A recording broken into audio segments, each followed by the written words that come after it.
morning, good afternoon, wherever you are. It's Matt Coleman from Magnified World speaking. Thanks for joining us again. As you know, over the next couple of months, we're releasing a video series around the most interesting people in the industry in the immersive technology space. And I'm speaking from our Los Angeles studio with a very special guest today from Brooklyn, Sadah Proctor. How are you, Sadah? I'm doing all right. How are you doing? Excellent.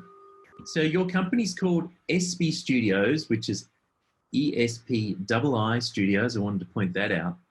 And you're an XR director specializing in sound and immersive media design. Mm-hmm. Maybe tell everybody what that is. But before we go into that, why don't you tell us your story about your studies and how you got into being an XR director? Sure. So, hello everyone. My name is Sadah Proctor. She, her, SB. And I started out in performance. I did physical theater and devised work, ensemble generated work. Did hip hop, tap, jazz, house, dance, and looking at movement techniques from the African diaspora. Over time, I got into the multimedia theater and became interested in how technology was being integrated into that. And from there, I fell into sound and video design. I took a course to try to understand it at a deeper level.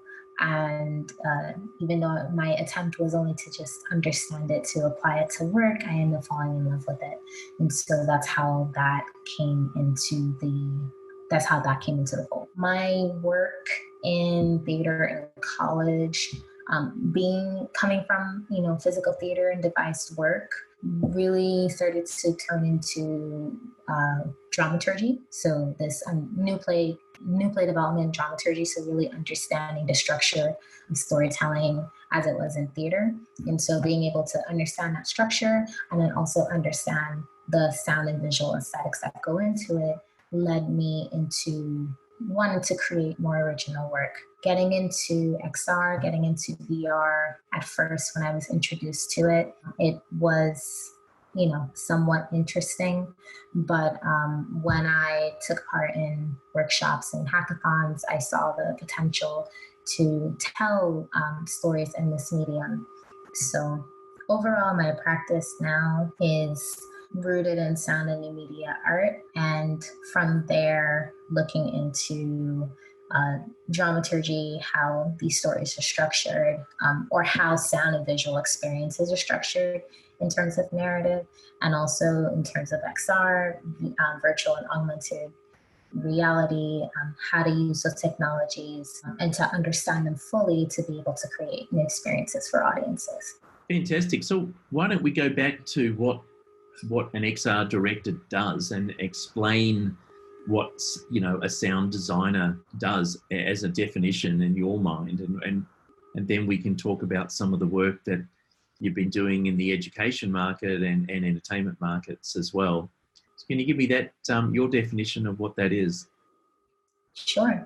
So XR direction for me is being able to create experiences that incorporate immersive and interactive technology. Sometimes it's virtual reality, sometimes it's an app-based experience, sometimes it's location-based, site-specific. Sometimes it's about looking at, different programs that people are creating to have new storytelling experiences and seeing how that can connect a story. Sometimes that's looking at technology and looking at art and being that intermediary between those two. So it can be a lot of things. I don't think necessarily at this time it's one particular job, but overall, looking at the future of storytelling through immersive and interactive technology and how that relates to the arts is that in a nutshell. And then for sound, looking at audio-based experiences, audio-focused experiences, podcasts, audio dramas, spatial audio installations, based audio experiences, just being able to look at what experiences can be led primarily by the ear instead of just the eyes. And what part of your work is sound versus actual design for immersive? Is it 50-50, or do you take on both avenues for a client? Okay.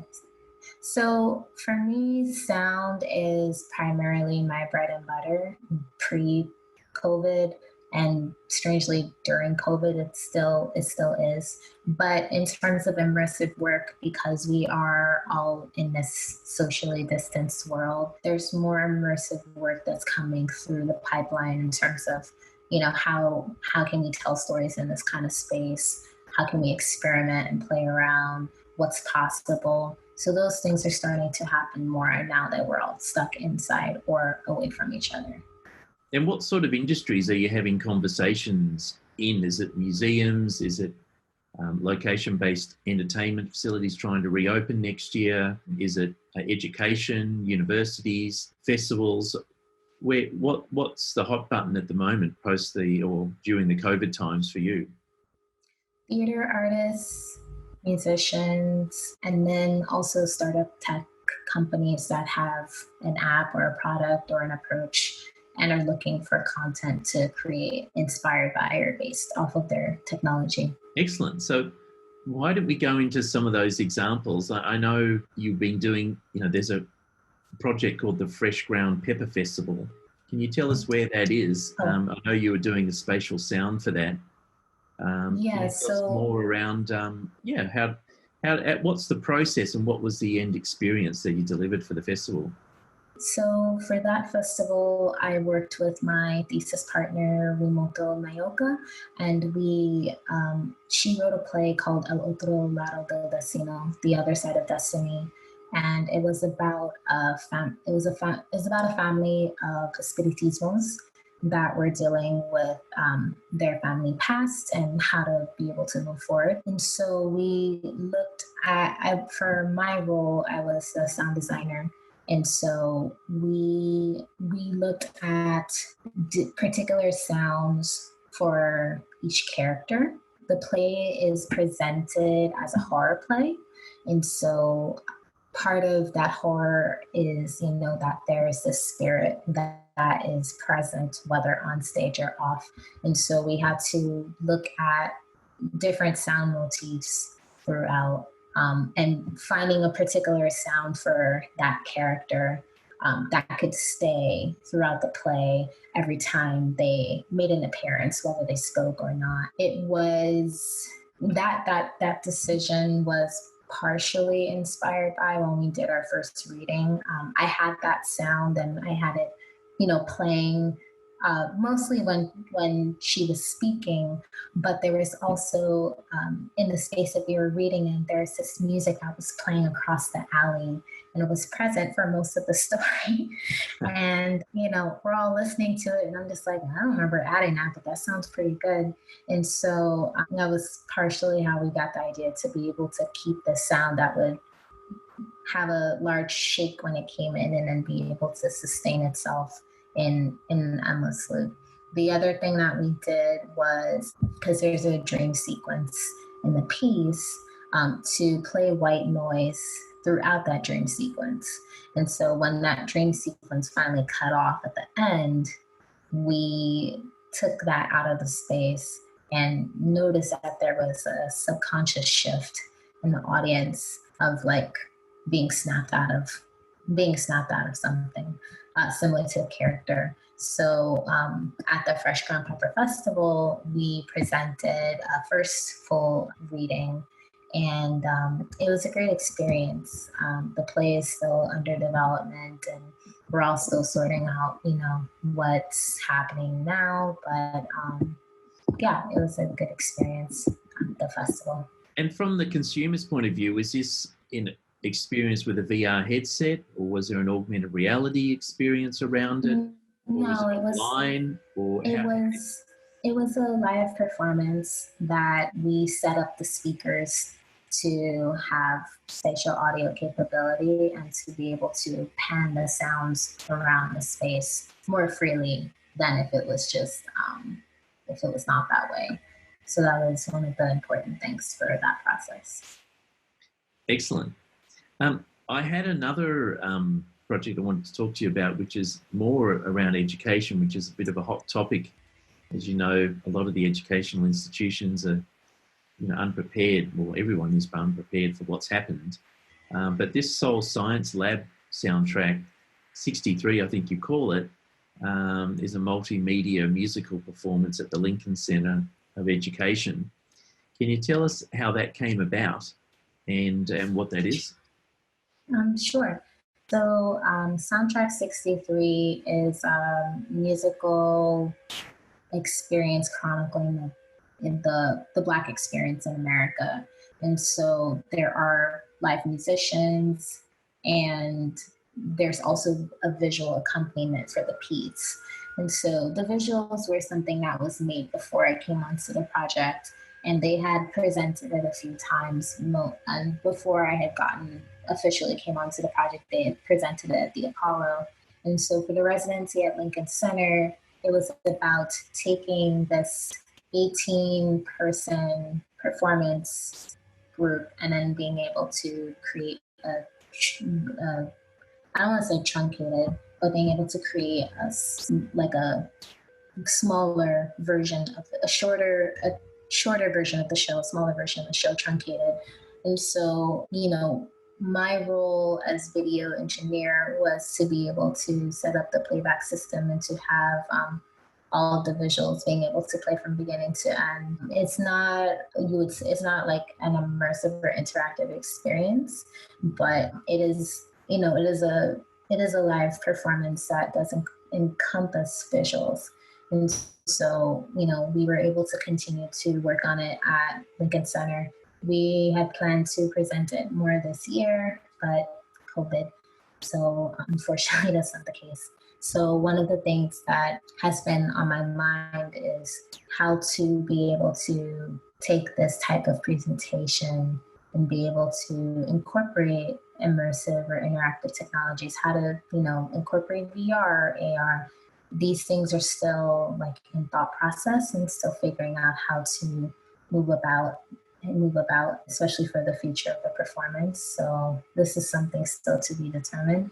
But from the beginning of our collaboration, it's been expressed that we want to be able to incorporate more of these technologies into the process and also presentation. So I'm hoping that we'll be able to come to something sometime soon. Excellent. I know I wanted to get towards the end, we'll talk about smart glasses and how you think that might affect live performance as well into the future of entertainment. But there's a really interesting project that Oculus VR has called the Good Creators Lab program, which is what you had a project called the Girl Icon Project. Can you tell us a little bit about that and how that was filmed? It's a 360 VR experience. Tell us more. It sounds interesting. Sure. So in 2017, I was accepted to the second cohort of the Oculus VR for Good Creators Lab. And so each of us, there were 10 of us that were selected, and so each of us was paired up with a nonprofit. So I was paired up with Malala Fund, who then in turn partnered us up with Milan Foundation, that's based in India. The Milan Foundation is an organization that focuses on girls' education, and they have a fellowship program called the Girl Icon Fellowship Program. And so we went to India for 2 weeks, and we focused on the story of, at that time, 17-year-old Rani Kanauja, as she was, in her journey to get an education. So we spent time with her at her school, at home, with her family, at workshops for Girl Icon, and also some of her extracurricular activities. We then created an 8-minute, from that, took all of that footage and made an 8-minute documentary chronicling that experience. And so for that, we wanted to emphasize for the viewer that they were a companion to Rami. We didn't want it to be a first-person experience narrative because we didn't want to we resisted against having anyone appropriate Rami's experience. So we wanted her story to speak for herself. So we had the audience just continue to be them. And we just had them as a companion as she's telling her story. We premiered the film at South by Southwest and also Tribeca, and then we went to various festivals around the world. It had its international debut at Beijing, also went to Norway, had a nomination at the Sheffield Doc Fest in the UK. And so it's, the amount of traveling that project has done has continued to surprise me. And for me, it was the first, my first major project in VR. I had taken part in so many different hackathons prior to, and so that was my first, was my debut project, if you will.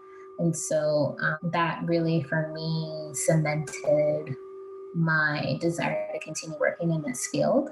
And to be able to continue telling stories in this way, and to also continue to share stories about women and social justice issues, not just in the US, but around the world. That's an amazing program. Well done for that. Thank you. What about the XR director project that you have called Brobot Johnson? It's a project. Oh no! It's not an XR project. So I collaborated with artist Darian Darshan on his project Robot Johnson, The Wrath of the Whackness. He had created a performance for like a first chapter of the performance that premiered in New York City, and so he had wanted to create a sequel. And so I worked with him on visual design for that. Later on, as we continued to develop visuals, we brought on additional collaborators to be able to present it at a festival, poetic festival, towards the end of 2020.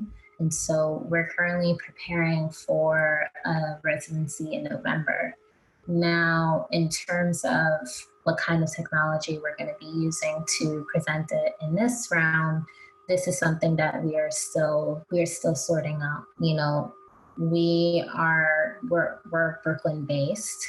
Well, excuse me, I'm Brooklyn based.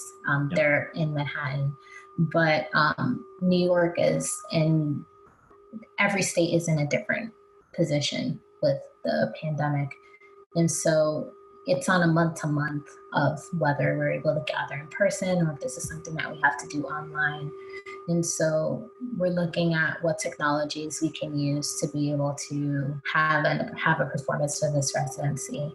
So I'm interested in XR technology, interested in seeing if there's a virtual or augmented component that could be added to this project. But we are still, the summer is ending, so in terms of what is determined, we should be able to find out before November. So, but I think that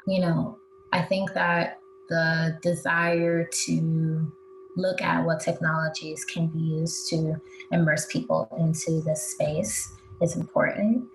Because I find, again, for a lot of projects that are happening now, we are talking more immersive technologies. What can we use? What can we incorporate? Can we incorporate, audio or visuals that are more responsive to people? Are we incorporating things that are spatial and 360?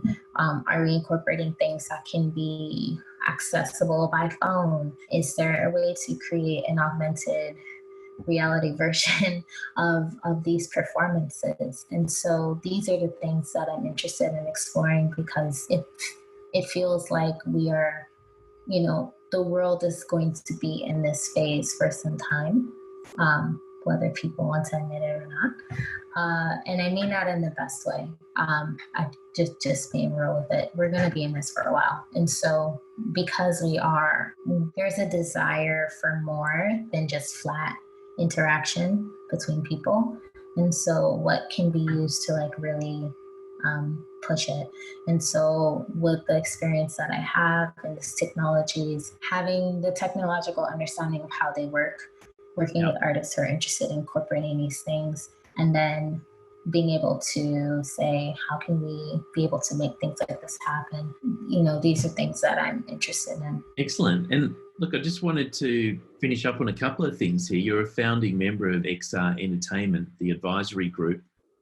Can you tell us what that is and how you can join that group potentially, and also where you think the industry is headed in immersive sound into the future, where you'd like to see it?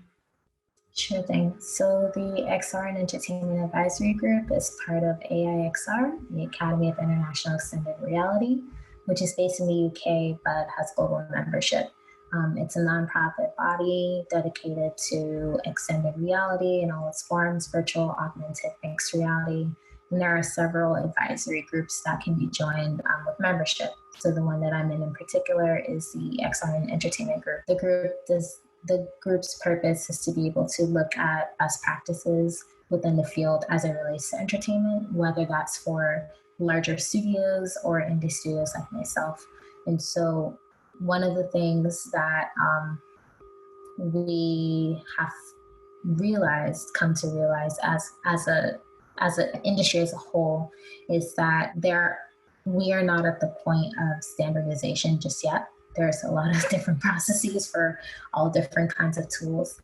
And so very simple things like how does one legally negotiate rights for for a particular kind of material? How do you adapt something? How do you get actors, union actors to join an XR project? These are things that are being written as we're going. There isn't there are previous processes from other industries that are used as a model for this one, but there isn't necessarily like a cut and dry way of doing things. Different formats, conversions. And so the purpose of the group, as well as all the other advisory groups, is how to be able to come to some consensus with other folks in the field about what best practices are. Not meant to lock down anything in particular, but just finding ways to be able to all be on similar pages. The other thing too is that for AIXR in particular, that it's a global institution. And so it's, you have people not just from the US, but from Europe and Africa and other parts of the world. And so standardization can only go so far. Every country, every continent has their own rule and way of doing things. But in terms of what we envision and what people from the industry would like to see, what folks in the industry want help with, these are things that that's the purpose of those groups. You can go on AIXR if you are interested in joining. And yeah, your last question was about the direction of the field.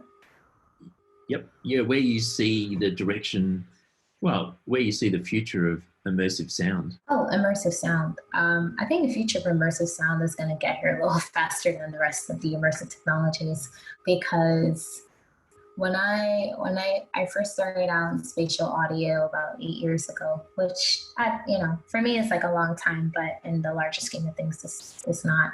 But when I first started, it was in a university setting, research-based, academic-based. So universities had the spaces and the tools to be able to do those kind of things.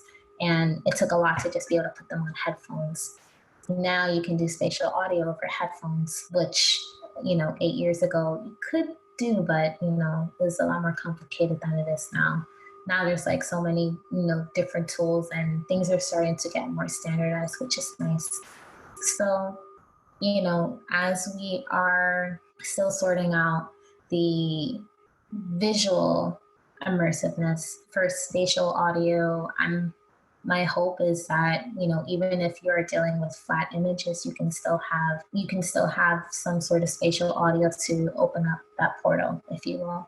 So I think that I think it has to be identified as something that's needed in order to really open up the space for people, in order for it to then really get more mainstream. In terms of the rest of the industry as a whole, I mean, I'll be honest, I'm just going to be as patient as possible. I don't think it's an overnight process. I think thinking that like every year, this is the year that it's going to it can be very misleading and it can be discouraging over time. I think every year in a way is the year of XR because there's always just like one new announcement or one new progress that's been made. You know, just a few days ago, they just announced new graphics cards, which should, you know, speed everything up and make visuals work better in VR. And now it's just like a few days ago. So, you know, every year I think there are steps being made towards mass adoption.